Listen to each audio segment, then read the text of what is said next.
खिपरो में योम आशूरे जे मौक़े ते खिपरो में ॾही मुहर्रम अल हराम जो मातमी जलूस शहज़ादा अली अकबर जे इमाम बारगाह खां बरामद थियो आहे, जेको खिपरो जे रवायती रस्तनि सां थींदो खोखर इमाम बारगाह ते पहुतो आहे। नावाले खां वधीक तफ़सील ॿुधाए रहियो आहे हरीश KBC।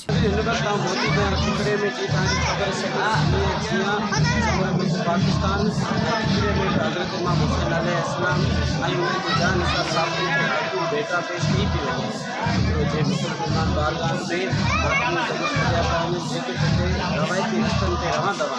तव्हांखे ॿुधाईंदो न हिन मौक़े ते पुलिस ऐं रेंजर्स पारां सिक्योरिटी जा इंतहाई सख़्त इंतज़ाम कया विया आहिनि, जंहिंमें पुलिस ऐं रेंजर्स जा जवान पंहिंजी ड्यूटीज़ जा फ़र्ज़ अंजाम ॾेई रहिया आहिनि। मज़ीद ख़बरनि ऐं तफ़सीलात लाइ विज़िट कयो असांजी वेबसाइट www.awamiNewsHD.com ऐं ॾिसंदा रहो अवामी न्यूज़ HD।